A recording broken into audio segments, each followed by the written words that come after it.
నమస్తే మన Andhra Telangana mart 24 news కి స్వాగతం. నా పేరు దేవి. నేటి వార్తలు. అల్లూరి జిల్లా రంపచోడవరం మాజీ ఎమ్మెల్యేల మధ్య ముదురుతున్న వివాదం. వరుస ప్రెస్ మీట్లు పెట్టి ఒకరిపై ఒకరు తీవ్ర ఆరోపణలు చేసుకుంటూ రంపచోడవరాన్ని హీట్ ఎక్కిస్తున్న టీడీపీ తాజా ఎమ్మెల్యే శిరీష మరియు వైసీపీ మాజీ ఎమ్మెల్యే ధనలక్ష్మి. చెప్పు తీసుకొని నేను కూడా నీ పళ్ళు రాగొట్టగానే శిరీష్ అని చెప్పేసి నేను మీడియా ద్వారా తెచ్చి ఒకసారి మీరు కూడా ధనలక్ష్మి గారు మీరు మీ అమ్మగారు కూడా ఒకసారి సరదాగా సెంటర్ జరిగి వచ్చేద్దరు కానీ దగ్గరలో ఉన్నాయి రోజులు. మీ ఎల్లో మీడియా ఛానల్సే నువ్వు గెలిచినంటే టెలికాస్ట్ చేసినాయి.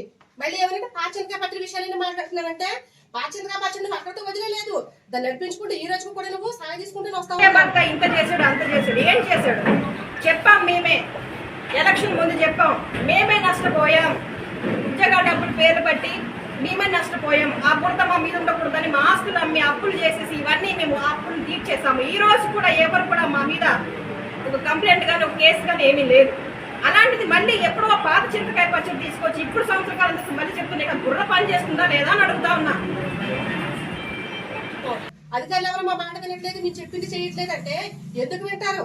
మీరు వాళ్ళ దగ్గర డబ్బులు తీసేసుకొని అధికారుల మీద ఒత్తిడి చేస్తే మీరు ఏ మోటోతో వాళ్ళకి పని చెప్తున్నారో మీరు వెనక ఏం చేస్తున్నారు అధికారులు అంతా తెలుసుకోలేదు అనుకుంటున్నారా?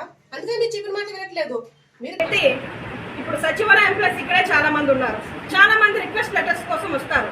అడిగిన ప్రతి ఒక్కరికి మేము లెటర్స్ ఇచ్చాం. ₹1 తీసుకోకుండా కనీసం పేపర్ ఖర్చు కూడా మేము తీసుకోవాలి, టీ ఖర్చు కూడా తీసుకోవాలి. కంప్యూటర్ టైప్ చేసే వ్యక్తికి కూడా ₹1 ఇవ్వలే. ఎందుకంటే వాళ్ళకి 28,000 30,000 జీతానికి డబ్బులు ఎక్కడి నుంచి వస్తాయి? వాళ్ళకి వాళ్ళే దూర దూర ప్రాంతాల నుంచి వచ్చి ఇక్కడ ఉద్యోగాలు చేసుకుంటా ఉన్నారని ఉచితంగా అడిగిన వాళ్ళకెల్లా 1000 పైన ఇచ్చుంటారు లెటర్స్. గుర్తులుగా ఇచ్చాము. పాపం చాలా మంది లెటర్స్ పనిచేసే మేడం మీరు రిక్వెస్ట్ చేయడం వల్ల మాకు అనుకున్న ప్లేస్ మాకు వచ్చింది, నా ఫ్యామిలీ ప్రాబ్లమ్స్ లో ఉంది, చాలా ధన్యవాదాలని చెప్పినటువంటి పరిస్థితి ఉంటే ఒక లెటర్ గంట 50 నుంచి ₹1,00,000 డిమాండ్ చేసామంట. అంటే గతంలో మీరు ఏమైనా తీసుకున్నారా? ధనలక్ష్మి అనంతబాబు చెప్పండి. మీరు తీసుకున్నారు కాబట్టి ఇలాంటి ఆలోచన మీకు వచ్చింది. మేమైతే ఎవరి దగ్గర ₹1 తీసుకోలేదు. అవసరమైతే సచివాలయం సిబ్బంది ప్రతి ఒక్కరితో మీరు ఎంక్వైరీ చేసుకోండి. ఏ వ్యక్తి అయినా నేను మన ఈ రాష్ట్రంలో కూటమి ప్రభుత్వ అధికారులకు వచ్చినప్పుడు మహిళా ఎమ్మెల్యే కొంతమంది గెలిచారు. వాళ్ళ భర్తలు వెనుకుండి వాళ్ళ రాజకీయం చూసుకుంటున్నారు. ఇది రాష్ట్రంలో ఎక్కడైనా జరిగేది. భార్యల ఎమ్మెల్యేలుగా వెళ్తే భర్తలు వెనుకుండి చక్కబెట్టుకోవడం జరిగింది.